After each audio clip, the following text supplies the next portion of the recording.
Welcome to Easily Entertained. My name is Bryson Olson, and here we talk about all the good things of entertainment. Lately, I have been on a little bit of a wilderness survival show kick, kind of rekindling some of that love for the outdoors, nature, and reality TV to an extent. And that mostly began when I watched the show Outlast on Netflix. After the spark this reignited, I kind of want to talk a little bit about this show, but also why we love survival shows, because it just seems to be a pretty interesting topic to me. So let's go. What they do not know yet is that the only way to succeed in this game will be as part of a team.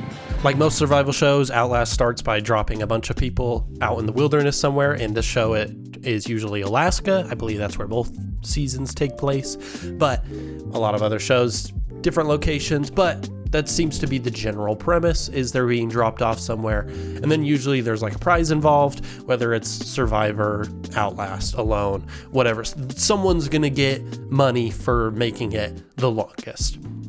But in Outlast, kind of what differs it a little bit is you have to be on a team to win. You can't go off and do things by yourself.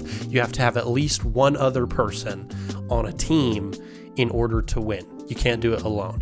And if it's, I think it's 36 hours, I can't remember exactly the time limit they put, where like say all your team taps out, you have to find another team or you have to forfeit and you can't be part of the game anymore. But otherwise, that is like the only rule in this one specifically. How you survive, everything else, up to you. They'll occasionally like add little things and little challenges to kind of promote the excitement and entertainment value a little bit, but for most of the rest of the stuff, it is all just your pretty standard survival show stuff where like you pretty much can do whatever you want. Being in the middle of nowhere can already be kind of daunting by yourself, like in the case of Alone, which I've also been binging because that show's freaking awesome. That one, it's just instead of a team, you are isolated entirely by yourself and you have to make it out, which I almost think would be easier. Like you would think that it would be easier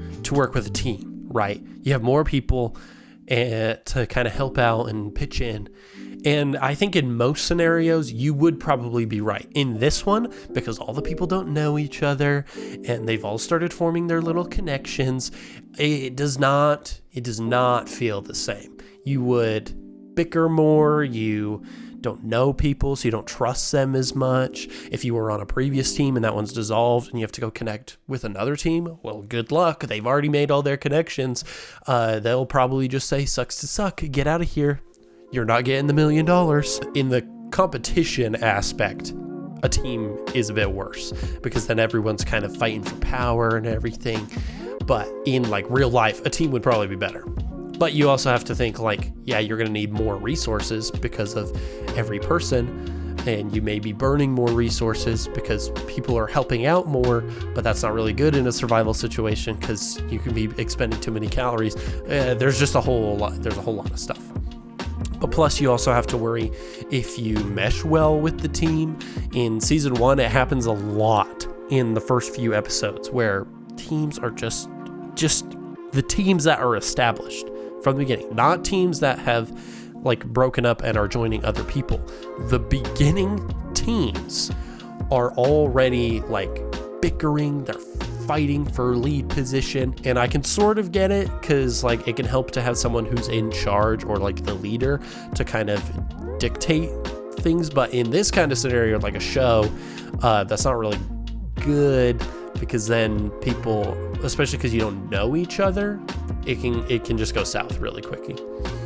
So basically they're not only surviving nature, but they also kind of have to survive each other, which can be just as equal of a challenge. And this kind of stuff is always interesting to me in survival shows, the limits that they put on things, which kind of helps differ it from entertainment and reality a little bit, which we'll talk about more later in the video. But the limits, I think, help to not only make it interesting for us as the audience, but to also test these people, because they're usually, like in the case of Outlast or Alone, it's usually people who are already like survivalists and do this kind of stuff by themselves.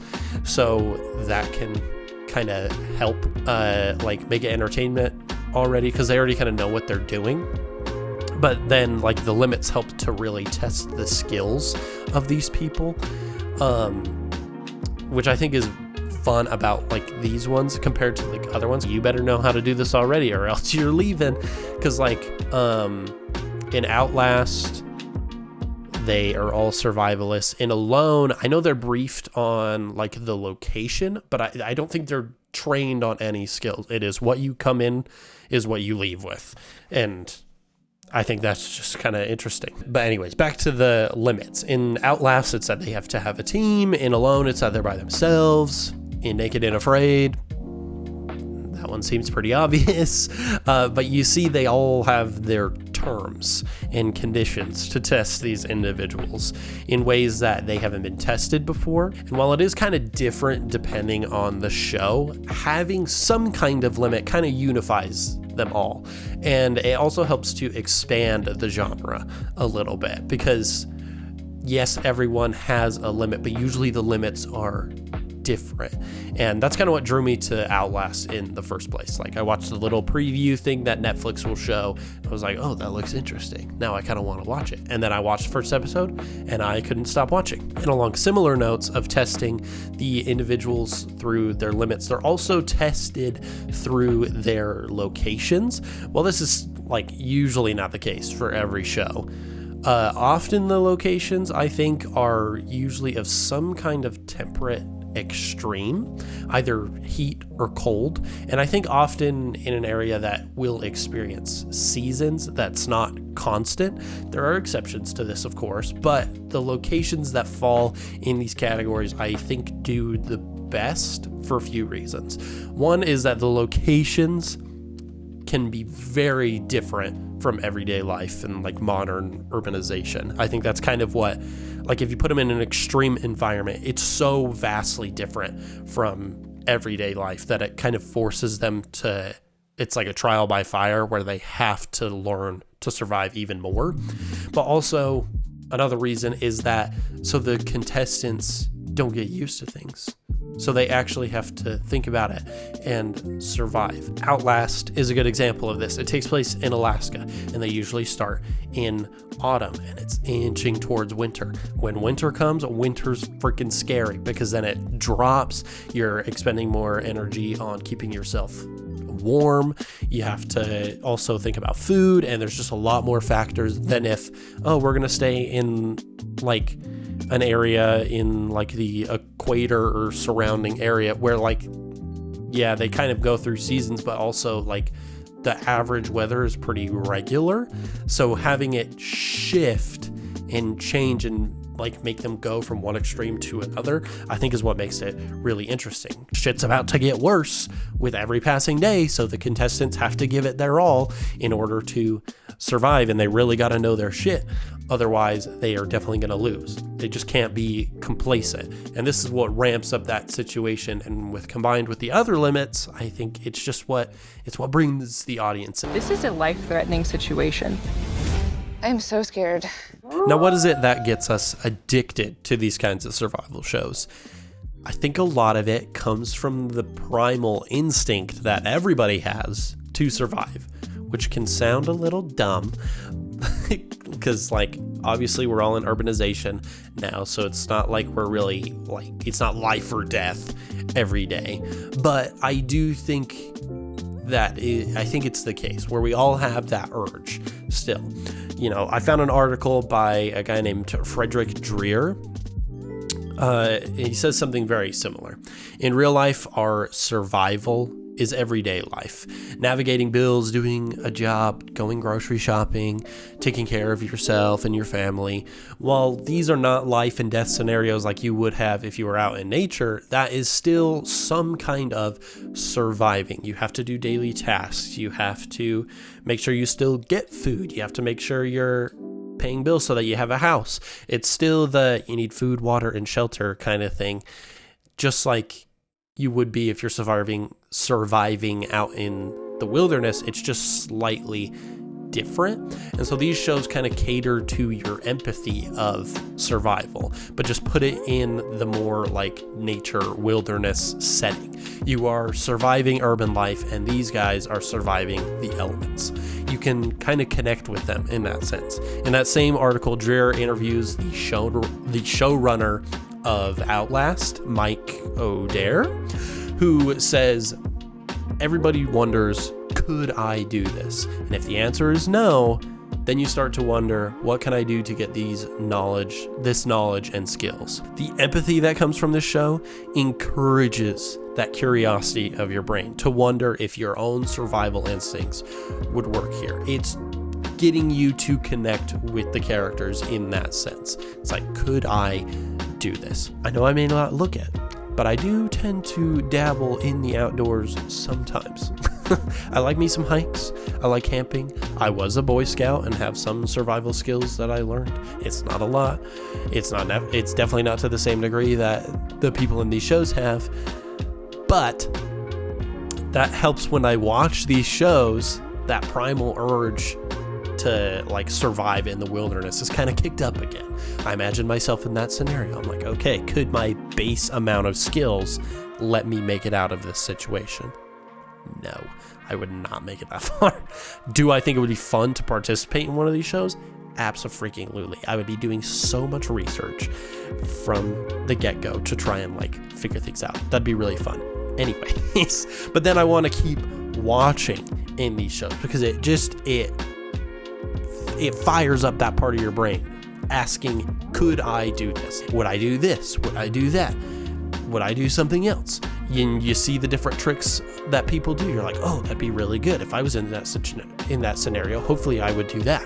And it's, that feeling is just universal.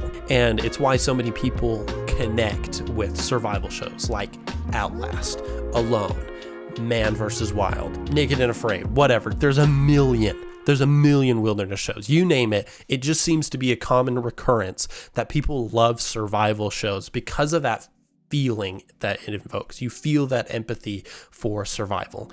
In a different article by Blair Braverman, who was actually on Naked and Afraid, link in the description to all these articles, by the way. I don't always do like article research for an episode, but I really wanted to talk about this topic, so that kind of helped me. So link in the description to all these articles if you want to read them. Anyways, Blair talks about how the show is like pretty much truly unscripted as someone who actually went through it. And she talks about why the emotions on these shows are so real to connect with. If someone is craving a fish after starving for a few days, you usually get pretty excited when they finally catch one and can eat they can eat and survive another few days. Well, hopefully it's not to the same extremes. It's not uncommon for people to also feel like that in everyday life, even outside of outdoor survival, especially with the state of the world now. People are living paycheck to paycheck. Food and goods cost more, and sometimes it's deciding, are you going to pay rent or are you going to eat? And while sad, that is a very real scenario that's very common.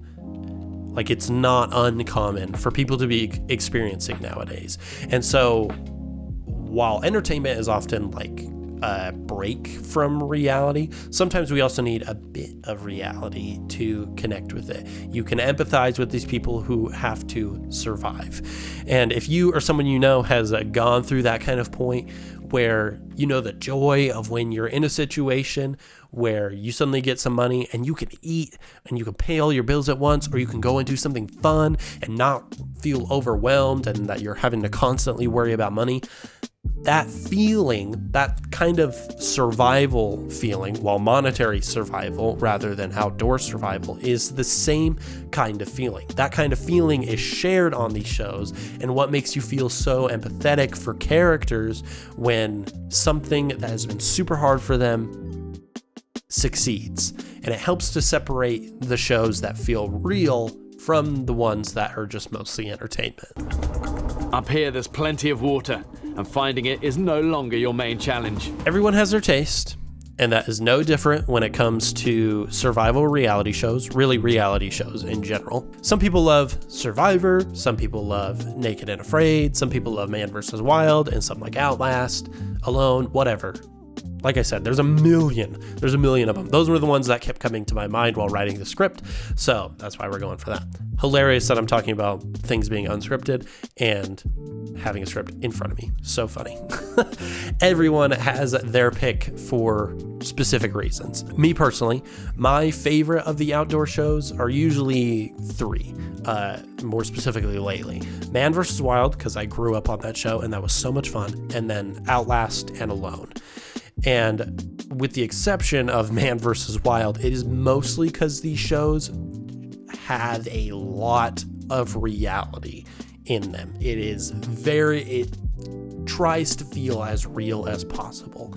As with any reality show, the effort to make something real in a competition or a scenario that is set up in some way can be hard. Like dropping people in the middle of nowhere, that is like, people are going into it knowing they have to survive, and it's not like, oh, they're in a plane crash and now they have to survive. Like, that would be a little bit different. But in the case of a survival show, that effort to make it feel real is really high because you have to put contestants in a scenario that would truly test them, but you also don't want to get them hurt.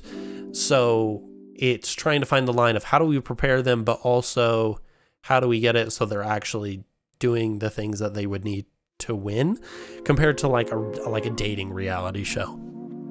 Obviously shit in that is not very real. It's very set up. It doesn't feel all that great. Doesn't mean you can't enjoy it, but it doesn't feel as real with that kind of stuff. In Outlast, like the camera crew is constantly with the people. They're filming interviews and usually monitoring like major health problems, but overall they're kind of letting the contestants do their thing and not prompting or scripting anything, like apart from their little interview questions. And Alone is very similar, but they really do just give them the camera equipment and let them go off and survive and do their little thing. And the way Outlast and Alone does it, that kind of format and that kind of show is my favorite, because the emotion, the drama, the survivalism, that's all way more real in these kind of shows, at least to me. You know, that's what I can connect with. While there is like a safety on standby, for the most part, it is real, or at least my research tells me so, and that's what I'm hoping. Other shows are slightly more scripted and have more entertainment-ness to them. Take Man vs. Wild. And let me be clear, I love Man vs. Wild. Great show. Bear Grylls is awesome, and I do think he knows his stuff. He's been in survival situations before. It is real. And I do think some of the scenarios that he showcases are realer than others. And some of them, it's like they explain how they're doing it to keep things safe. And overall, he does try to show some skills that are useful. However, it is also, there's a lot more safety than the other shows. The producers and cameramen are usually right there. Some of the lines may not be scripted, but they're probably outlined. They're probably like, what are you going to say? Let's figure this out. Which in this show, like, I don't think it takes away as much from the realism as others, because it's more like educational. It's like, how would you survive this scenario if you were dropped here? And he's like walking through. He's like, well, this is what you could do. This is what you can do. This is how you could make it out. You know, and he is like obviously a skilled expert. So while some of the scenarios are a little bit more out there, the experience that he brings does feel real. So that kind of is a little bit different. But some other competition shows, I don't think always feel real. I can never get into Survivor as much as some people can. You know, if you like that show, great. But it just does not feel as real to me. Maybe it is the way that they're kind of trained on the basics beforehand, the way they vote each other off. The production companies say it isn't really scripted, and I do believe that mostly, but I think a lot of it seems, at least to me, to be prompted a bit more than other shows. And in another article I found about the kind of entertainment side of survival shows. This one was by his name's Gabe Garms. He says that you cannot read in a book or experience vicariously through someone else in one of the survival shows what it's like to actually expend large amounts of energy attaining the first 3 survival priorities, being food, water, and shelter. Real survival, so hard. And like, that's why like it can be kind of hard to make it feel real, because it is all set up. It's not like what the shows make it out to be. And every show will fall into it. It doesn't matter. The only way you couldn't is if someone got in a plane crash, was kidnapped, and just dropped somewhere. No prep. They have a camera. That's it. That would be a truly real scenario. They would never do that because that would be so dangerous. The insurance would be crazy. But you as the audience don't really know what it's like to survive in a situation like this. No matter how much they try to make it real, it is fake. But they do try to do their best to prompt that same emotion out of you and to try and show as much as they can about survival. That is why I like shows like Outlast and Alone. The feeling I get with those is more like what Gabe is explaining. You actually are seeing people struggle. It's sometimes physically too much for them and they have to be pulled out. On day 2 of either of these shows, you usually see how people immediately drop off. They're like, holy crap, going a day without food and expending so much energy and shivering throughout the night, it just makes it feel so much more real because they're actually struggling. And all this research was done after the fact, of course, of watching these shows, but watching Outlast, that's kind of what drove me into binging it so fast, was that emotion. I could immediately feel. I could tell that it felt real. It felt like a real survival situation. I could picture myself in it, struggling just like them. I could connect with it. The emotion was there, but I could still enjoy it as entertainment as well and kind of root for different teams or different people. Outdoor shows like Outlast and Alone are what do that for me. I think they're great. Other shows may do it for someone else, and that's great too. I think whether it's for entertainment, the realism, or whatever it may be, survival shows, there's just something for everybody. And I think that's the best part about them. And it's why we all love survival shows so much. Now, usually we have a rating at the end of every episode, but seeing as this was a lot less a review about Outlast and more about survival shows as a whole, we'll kind of skip that part this time. So I hope you enjoyed this episode of Easily Entertained. If you did, leave us a like and subscribe so that you can be notified of new episodes every Tuesday. It's always a great time. And if you have any suggestions for shows, movies, books, video games, whatever, any entertainment thing that you want to see me talk about on this show, you better comment down below. But until next time, bye.